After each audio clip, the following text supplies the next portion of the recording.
Eliza stepped out of the taxi. The driver unloaded dusty old luggage. Rain began to fall, cold and harsh on her face. The mansion loomed before her, dark and imposing. This was her inheritance, her new home. She shivered, pulling her coat tighter. The lawyer, Mr. Jones, waited for her at the entrance, holding a heavy iron key. "Grandfather's place," Mr. Jones said, his breath misting in the cold air. He always did have peculiar tastes. Eliza forced a smile.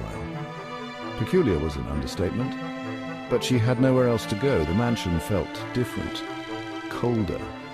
She felt a chill crawl down her spine. The door creaked open. Musty air wafted out, thick with the scent of decay and time. Days turned into weeks. Eliza explored the mansion, each room filled with antique furniture covered in white sheets. One room at the end of the hallway called to her. Its door was locked. When Eliza finally found the key and stepped inside, her breath caught in her throat. The room glittered. It was the mirror room.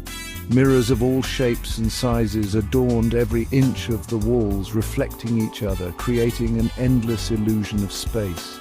Eliza walked slowly into the room, mesmerized. Her reflection moved with her, multiplied 1,000 times over. A strange sense of peace settled over her. She felt connected. One night, Eliza woke from a nightmare. She felt drawn to the mirror room. The house was silent except for the creaking of the old mansion. She stood before her favorite mirror. It was oval-shaped with a silver frame, but something was wrong. Her reflection wasn't smiling. It stared back at her with an icy, malevolent glare.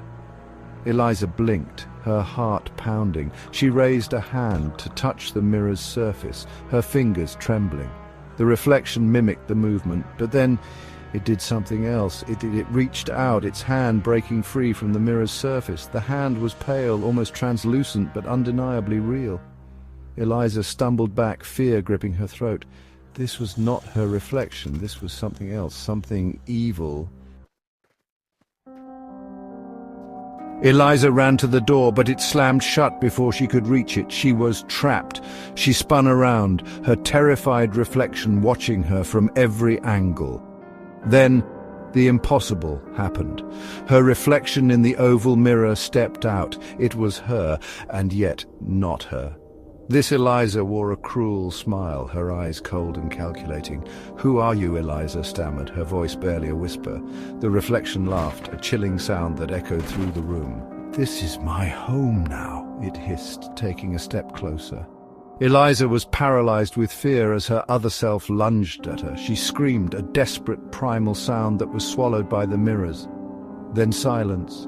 Eliza's reflection stood alone in the mirror room. The reflection smiled, gazing at its new prison. It was trapped, yes, but it was also free. Free to inhabit this world, forever disguised as Eliza. Outside the mansion, the rain continued to fall, cold and relentless.